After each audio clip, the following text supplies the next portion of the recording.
Grammatike techne, grammar metoche or participle, concept and usage.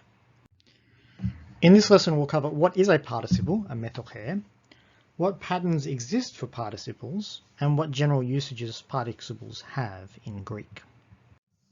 Proton, τι esti metoche, what is a participle? He metoche is an adjective, epitheton, formed from a verb, rema. Therefore it functions like both. It has potosis, arithmos, genos. It has case, number, and gender, or noun class. It also has chronos or opsis and diathesis. It has time or aspect, and it has diathesis has voice. Strictly speaking, the metoche does not have tense, it does not have time. It doesn't refer to past or present, although the future is a little bit exceptional. So what sort of patterns do we see for participles?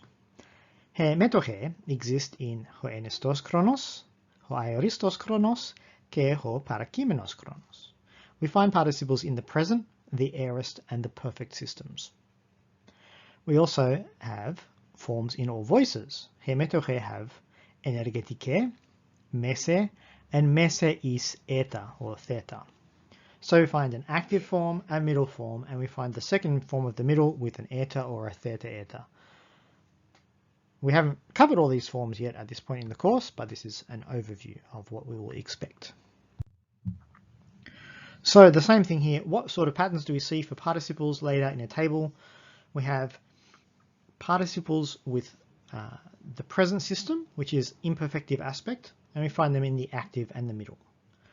We have participles that we call aorist participles, aoristos. They are perfective in aspect, and so we find them in three forms: active, middle, and middle in theta eta or eta.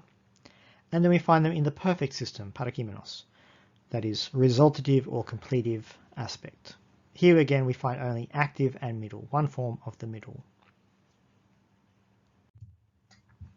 How are metoche used? We find them used with a supplementary usage, a circumstantial usage, and an attributive usage. And in today's lesson we'll see two subsets of some of those, the genitive absolute and the substantival. Let's have a look at what those mean. So at the moment they're just words on a page. Supplementary usage. Horetor pavete legon. The orator stops speaking. So our main rema here is pavete, stops in the middle. And stops what? Stops legon. Legon is a participle. It is a metoche, means speaking. It relates to horetor, and it supplements or complements, it completes the verb. And so there's a number of verbs that take a participle to complete or to supplement their function within a sentence. Stopping, when we stop something, we use a participle. Similarly, when we start something, we often use a participle. And there's a number of verbs that we'll see as we go on that particularly like to use a participle. Secondly, the circumstantial usage. Hopes proskori to rhetori legonti. The child approaches the orator speaking. Here, legonti is the metoche, and it's dotike, it's dative. It agrees with to rhetori. It agrees with the orator. And it tells us what the orator is doing when hopes proskori. So, while he was speaking, though he was speaking, because he was speaking. It tells us the circumstance of what the orator is doing when the child approaches, but it doesn't tell us necessarily how to understand the relationship or the juxtaposition. Is the child approaching the orator because the orator is speaking, despite the fact that the orator is speaking, or simply at a time when the orator is speaking? That kind of understanding can only come through the context of the statement. The participle leaves it up to us to figure that out. Nonetheless, it tells us the circumstance of the main action. Next we have the genitive absolute usage. He genike apolutos. Hopes proskorito kuni, tu retoros legontos. The child approaches to kuni, the dog, tu retoros legontos, the orator speaking. So here it's what we call absolute, that is, the phrase tu retoros legontos is not grammatically connected to the rest of the sentence. And so we're provided with a separate subject in the genike, epites genikes, tu retoros, the rhetor, the orator, and a participle, metohe, legontos. So the rhetor is speaking, the orator is speaking.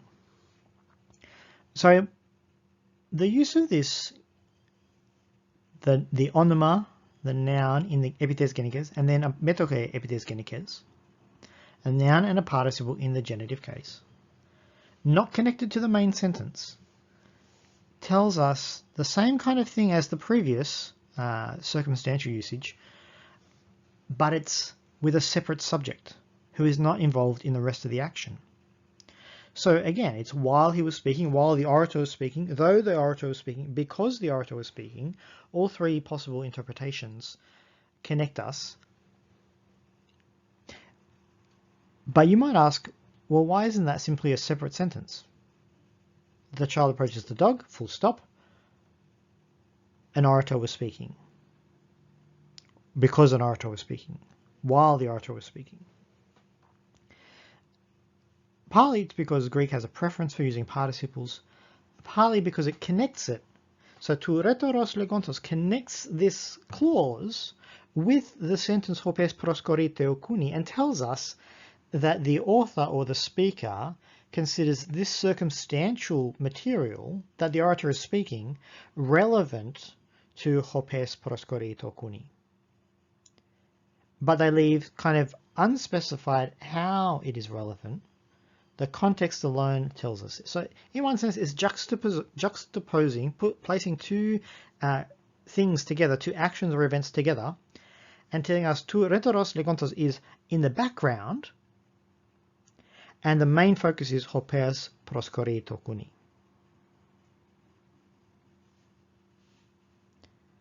If the orator appears in the main sentence, then generally Greek prefers not to use a genitive absolute, but simply to attach the participle to whatever function the orator has in the rest of the sentence, as we saw in the previous slide.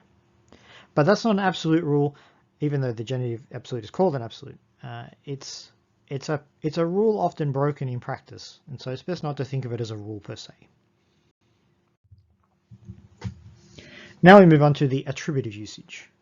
Remember that the metoche is an epitheton, the participle is an adjective, and so it does what adjectives do.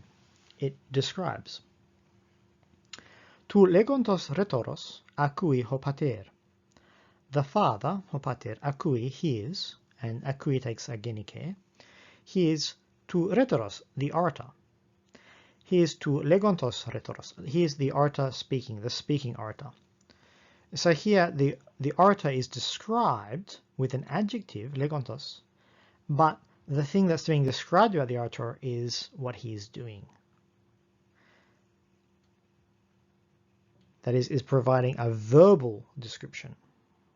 He is doing something at the moment that he is heard. The substantive usage then is a subset of the attributive usage.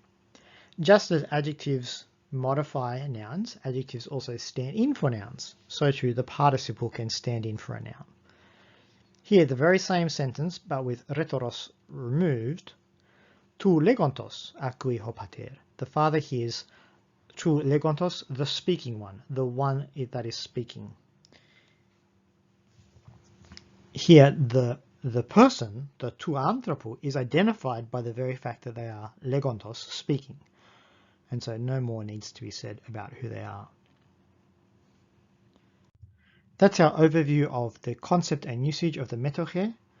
You will see this in action again and again, and so it's worth returning to these three main categories of supplementary, circumstantial, and attributive to see how they're played out in the texts as we read them.